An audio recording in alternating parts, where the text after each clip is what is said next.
Ça y est, une nouvelle journée commence. Jour après jour, je vais répéter les mêmes gestes.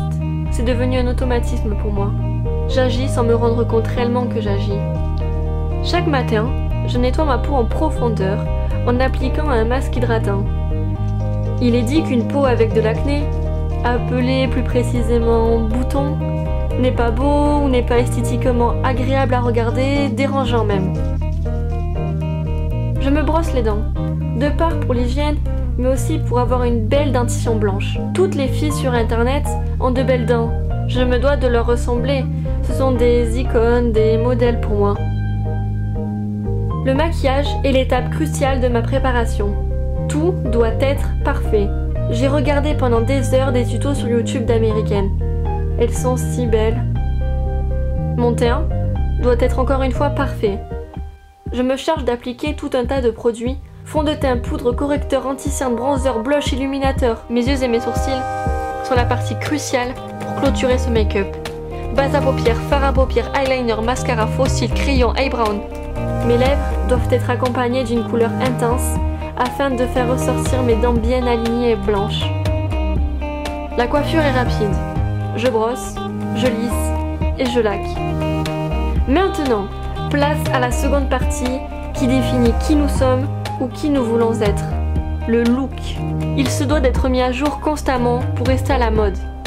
Les faux pas ne seront pas autorisés. Il doit refléter ma personnalité sans être extravagant, original, différent, décalé aux yeux de tous, mais sans avoir l'air un mouton, un clone, une copie.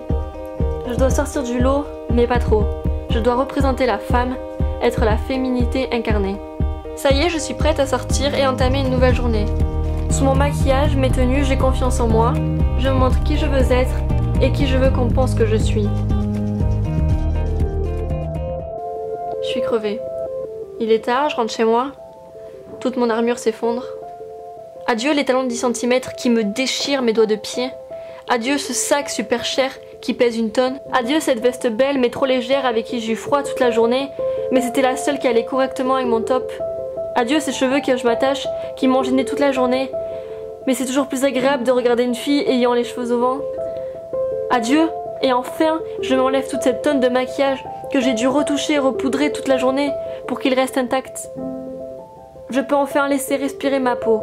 J'enlève tout, je me déshabille, mais demain, et après-demain, et chaque jour qui suivront, je referai en boucle ces gestes. Adieu toute cette apparence extérieure que je me donne, où je dissimule la réalité sous la couverture d'une représentation. Mais sachez que l'apparence de mon corps est ce que j'offre au regard d'un autre, et non ce que je suis. L'apparence, c'est ce qu'une chose semble être, ce n'est pas ce qu'elle est. Soit, l'apparence physique ne reflète en aucun cas la personnalité, ni le vécu.